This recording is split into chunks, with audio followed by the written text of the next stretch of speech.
Matric board परीक्षा के सामाजिक विज्ञान के एक और महत्वपूर्ण और वीवीआई क्लास में आप सभी का स्वागत है। जैसा कि आप सभी को मालूम है कि आपके आने वाले मैट्रिक बोर्ड परीक्षा के लिए हम लोग सोशल साइंस के ऑब्जेक्टिव प्रश्नों की चर्चा कर रहे हैं। मॉडल पेपर को लेकर सभी विषय की, न कि सोशल साइंस। हम लोग एक एक करके जब शुरू कर रहे हैं कोई भी मॉडल पेपर, तो उसमें जितने सब्जेक्ट का मॉडल पेपर आया है सभी हम लोग पढ़ ले रहे हैं। तो इस क्रम में सोशल साइंस के ऑब्जेक्टिव प्रश्नों की चर्चा हम लोग पीछे किए थे। इस मॉडल पेपर के 40 प्रश्नों की हम लोग चर्चा कर चुके हैं कि इसका क्या क्या सही आंसर होगा। अगर क्लासेज आप नहीं देखे होंगे तो इस चैनल को सब्सक्राइब करके देखिएगा। इस चैनल को सब्सक्राइब करके रखिए और कोई भी क्लास मत छोड़िए, क्योंकि हमारा मकसद एक ही है कि आपके लिए भले ही कम क्लास लाएं, लेकिन वही क्लास लाएंगे, वही प्रश्न आपको बताएंगे जिनके पूछे जाने की संभावना सबसे ज्यादा होगा, जिससे कि आपको कम प्रश्न याद करना पड़े और सीधे सीधे परीक्षा में प्रश्न आए। तो 40 तक के प्रश्नों की चर्चा कर चुके हैं। चैनल को सब्सक्राइब करके देख लीजिएगा, क्योंकि एक एक प्रश्न महत्वपूर्ण है। आप देखेंगे यहां से कितना ज्यादा प्रश्न आएगा। आज हम लोग 41 से लेकर 80 तक को समाप्त कर देंगे। पिछले क्लास में आपको बताया था कि आपको रिवीजन करके आना है, ताकि हर एक प्रश्न का आप आंसर सही सही दे पाए। यहां से तैयार हो जाइए, एक एक प्रश्न का आंसर दीजिए। नहीं मालूम होगा तो मैं सही आंसर भी बताऊंगा, आपको याद करते चलना है। 41 नंबर प्रश्न देखिए, आपसे पूछ रहा है उपभोक्ता अधिकार दिवस कब मनाया जाता था। 40 का हम लोग राइट आंसर चर्चा किए तो ऑप्शन डी था। 41 नंबर का आंसर बताइएगा कि उपभोक्ता अधिकार दिवस कब मनाया जाता है। बड़ा ही शानदार शानदार प्रश्न आपको देखने को मिलेंगे और सीधे सीधे परीक्षा में प्रश्न यहां से आएंगे। तो जो भी छात्र कह रहा है सर इसका राइट आंसर ऑप्शन बी है 15 मार्च, आपका आंसर बिल्कुल राइट है, ऑप्शन बी इसका सही हो जाएगा। आगे देखिए 42 नंबर प्रश्न आपसे कह रहा है कि यदि किसी वस्तु या सेवा का मूल्य 20 लाख से अधिक तथा 1 करोड़ से कम है तो उपभोक्ता कहां शिकायत कर सकता है। बड़ा ही शानदार सा प्रश्न और बड़ा ही वीवीआई प्रश्न है। जल्दी से बताइए। कह रहा है कि अगर आप कोई वस्तु या सेवा लिए हैं जिसका मूल्य जो है 20 लाख से अधिक है, लेकिन देखिए यहां पे क्या लिखा है 1 करोड़ से कम है, तो उसका शिकायत एक कंज्यूमर के नाते आप कहां पे करेंगे। तो इसका हम कहां शिकायत करेंगे, राज्य आयोग में। तो राइट आंसर हो जाएगा ऑप्शन बी, राज्य आयोग। एक एक प्रश्न का आंसर मैं बता रहा हूं, याद करते चलिए, पहले आप खुद से आंसर देने का प्रयास कीजिए। 43 नंबर प्रश्न आपसे पूछ रहा है सर कि सुनामी का प्रमुख कारण क्या है। 4 ऑप्शन दिया गया है। जल्दी से सभी छात्र इसको पढ़कर आंसर कमेंट करेंगे कि सुनामी का प्रमुख कारण क्या है सर। तो समुद्र में भूकंप आना, याद रखिए, ऑप्शन ए राइट आंसर हो जाएगा। 44 नंबर प्रश्न चला आपसे पूछ रहा है कि भूकंप केंद्र के ऊर्ध्वाधर पृथ्वी पर स्थित केंद्र को क्या कहते हैं। देखिए मैं शुरू में ही बताया था पिछले क्लास में कि हम लोग मॉडल पेपर की चर्चा इसीलिए कर रहे हैं ताकि इसमें सभी विषय के सभी चैप्टर से प्रश्न मिल जाएंगे। तो 100% सिलेबस का आपका रिवीजन हो रहा है, क्योंकि याद रखने के लिए एग्जाम में रिवीजन सबसे महत्वपूर्ण होता है। और टेस्ट के माध्यम से आपको यह भी पता चल रहा है कि आपकी तैयारी किस स्तर का है, किस विषय का प्रश्नों का जवाब आप नहीं दे पा रहे हैं। यही होता है स्मार्ट स्ट्रेटजी। तो उस विषय को अभी समय है तो आपको तैयार कर लेना है। तो 44 नंबर प्रश्न का राइट आंसर ऑप्शन बी। जितने भी छात्र कर रहे हैं सर अधिक केंद्र इसका सही आंसर हो जाएगा, बिल्कुल आपका आंसर सही है। आगे देखिए 45 नंबर प्रश्न आपसे कह रहा है कि ब्रेस्ट लिटोओस्क की संधि किन देशों के बीच हुआ था। हिस्ट्री से प्रश्न है, जल्दी से बताएंगे। ब्रेस्ट लिटोओस्क की संधि किन देशों के बीच हुआ था। तो जितने भी छात्र कमेंट बॉक्स में बता रहे हैं कि सर ऑप्शन डी रूस और जर्मनी, तो आपका बिल्कुल सही है, रूस और जर्मनी इसका सही आंसर हो जाएगा। 46 नंबर प्रश्न देखिए आपसे कह रहा है कि मार्च 1946 में फ्रांस तथा वियतनाम के बीच होने वाले समझौता को किस नाम से जानते हैं। जल्दी से बताइएगा कि मार्च 1946 में फ्रांस तथा वियतनाम के बीच जो समझौता हुआ तो उसे क्या जानते हैं। तो उसे हनोई समझौता के नाम से जानते हैं। तो इसका राइट आंसर ऑप्शन डी है, इनमें से कोई नहीं। 47 नंबर प्रश्न की सर बात करें तो प्रश्न आपसे कह रहा है कि पूर्ण स्वराज की मांग का प्रस्ताव कांग्रेस के किस वार्षिक अधिवेशन में पारित हुआ था। बड़ा ही वीवीआई प्रश्न है। जल्दी से सभी स्टूडेंट इसका बिल्कुल सही सही आंसर कमेंट बॉक्स में बताएंगे। चाहे इस क्लास को आप कभी भी पढ़ें, नीचे कमेंट बॉक्स में आंसर जरूर दीजिए, या मन में ही आंसर जब सोचने का समय मिला तो उसे दोहराइए, इससे आपको याद होगा। तो इस प्रश्न का राइट आंसर दिया गया है ऑप्शन ए, 1929 लाहौर अधिवेशन में पूर्ण स्वराज की मांग का प्रस्ताव रखा गया था। आगे बढ़ेंगे 48 नंबर प्रश्न की बात करें तो कह रहा है कि वल्लभ भाई पटेल को सरदार की उपाधि किस किसान आंदोलन के दौरान दी गई। बड़ा ही शानदार प्रश्न है। जल्दी से बिल्कुल सही इसका आंसर आपको कमेंट करना है कि वल्लभ भाई पटेल को सरदार की उपाधि किस किसान आंदोलन के दौरान दिया गया था। तो इसका राइट आंसर है ऑप्शन ए। आप जानते हैं गुजरात के बारदोली किसान आंदोलन के जब सफल हुआ तो वहां के महिलाओं ने वल्लभ भाई पटेल को सरदार की उपाधि दी। तो याद रखिएगा ऑप्शन ए राइट आंसर हो जाएगा। 49 नंबर प्रश्न आपसे पूछ रहा है सर कि निम्नलिखित में कौन रबी फसल है। तो इसमें क्या सोचना है, गेहूं, ऑप्शन सी राइट आंसर दिया गया है।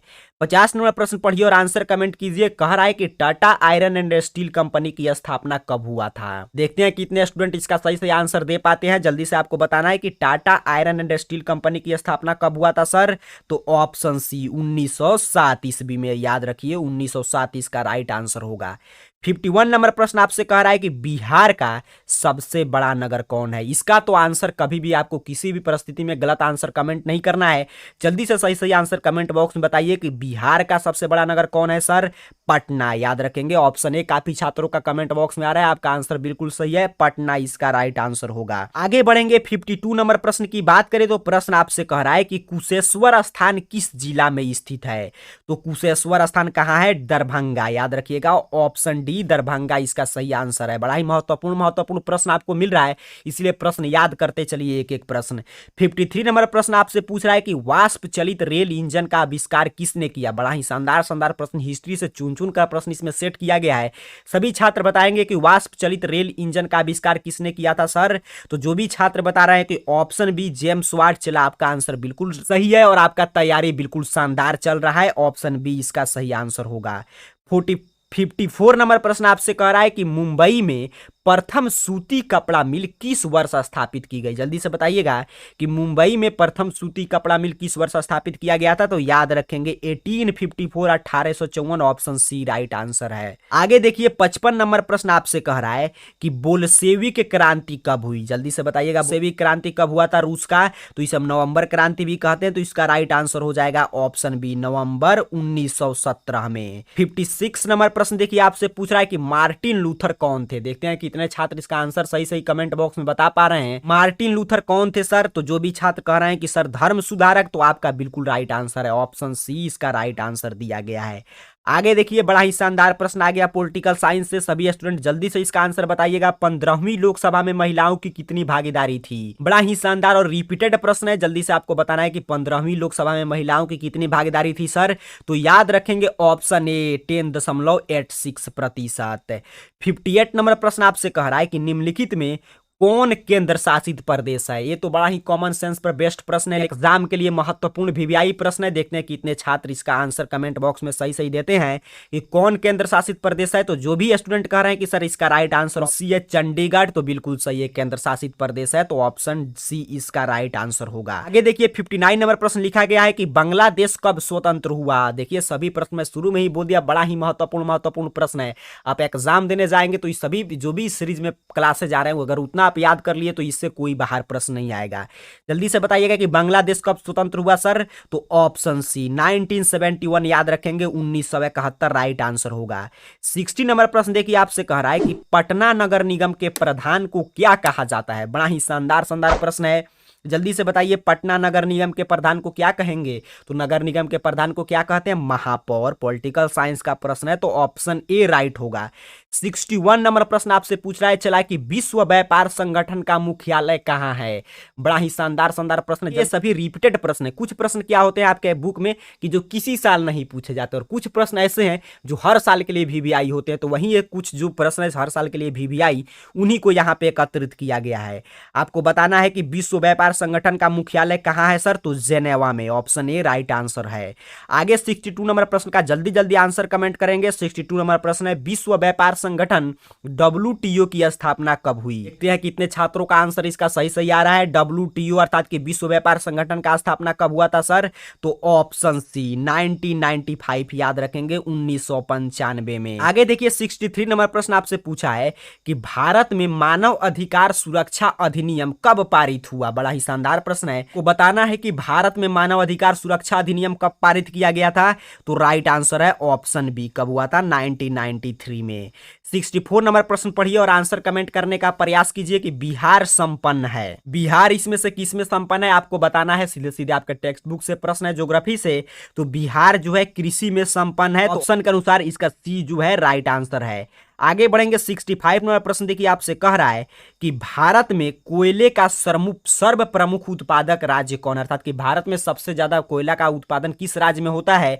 बड़ा ही शानदार शानदार प्रश्न है, जल्दी से सभी स्टूडेंट इसका कमेंट बॉक्स में आंसर कमेंट करेंगे कि भारत में कोयला का सर्व प्रमुख उत्पादक राज्य कौन है। तो एक पर है झारखंड, तो राइट आंसर ऑप्शन बी हो जाएगा। आगे बढ़ेंगे सर 66 नंबर प्रश्न की बात करें। प्रश्न आपसे पूछा है कि भारत का प्रथम लौह इस्पात उत्पादक उद्योग कौन सा है।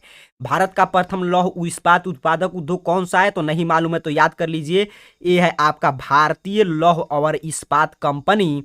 तो इसका राइट आंसर हो जाएगा ऑप्शन ए। आगे देखिए 67 नंबर प्रश्न कह रहा है कि स्वर्णिम चतुर्भुज संबंधित है।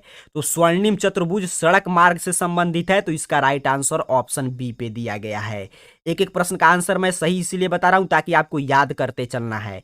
68 नंबर प्रश्न है कि गंडक परियोजना है, गंडक परियोजना कहां है। ऑप्शन ए है बेतिया में, ऑप्शन बी है वाल्मीकि नगर में, ऑप्शन सी है मोतिहारी में, ऑप्शन डी है छपरा में। देखते हैं कितने स्टूडेंट इसका सही सही आंसर दे पाते हैं। 68 नंबर प्रश्न का बिल्कुल सही आंसर है वाल्मीकि नगर में। जो भी छात्र कमेंट कर रहे हैं ऑप्शन बी, आपका आंसर बिल्कुल सही है, वाल्मीकि नगर में गंडक परियोजना है।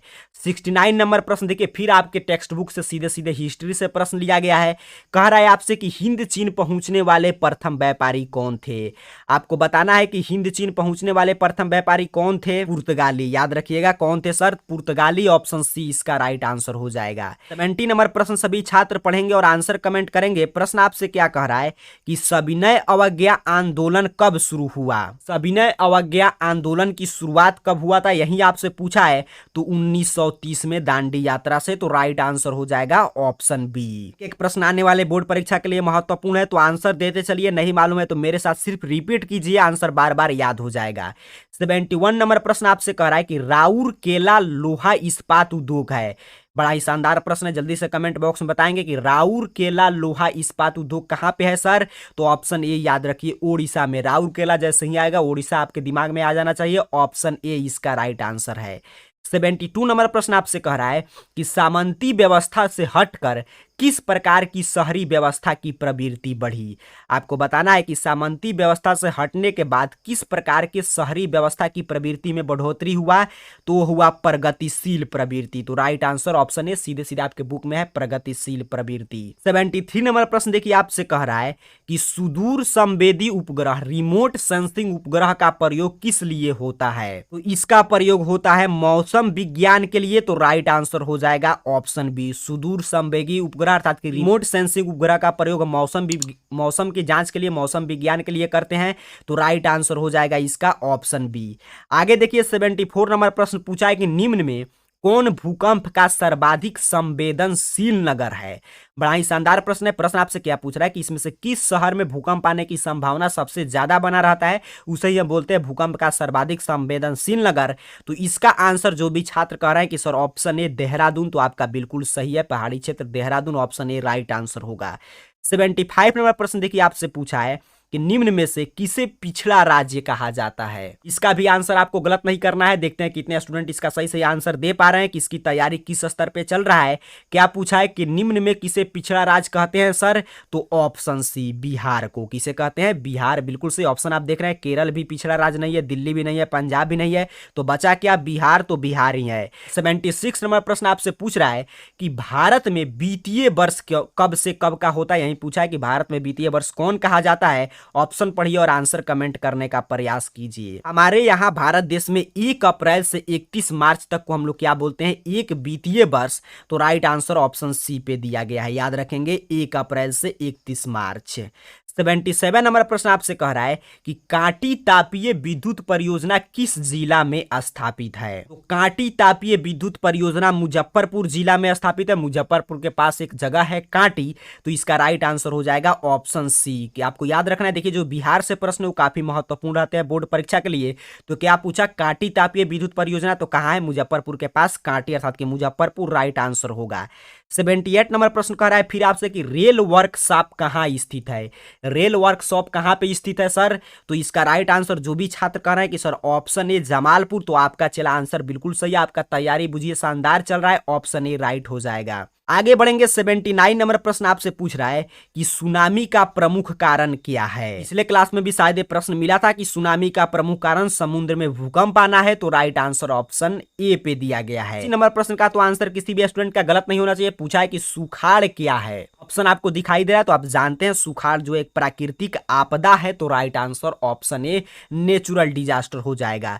इस तरह सोशल साइंस के 80 ऑब्जेक्टिव प्रश्नों की हम लोग चर्चा कर चुके हैं। कल फिर आगे एक और मॉडल पेपर अपलोड होगा, तब तक के लिए पढ़ाई करते रहिए, रिवीजन करते रहिए। इस चैनल को सब्सक्राइब करके जो भी वीडियोज है उसे देखते रहिए। आपका तैयारी बिल्कुल शानदार होते रहेगा और आपका बोर्ड परीक्षा में बिल्कुल शानदार रिजल्ट आएगा। क्लास को एक लाइक करके जरूर जाइएगा, क्योंकि क्लासेज आपके लिए चल रहा है। तब तक के लिए आप सभी को बहुत बहुत धन्यवाद।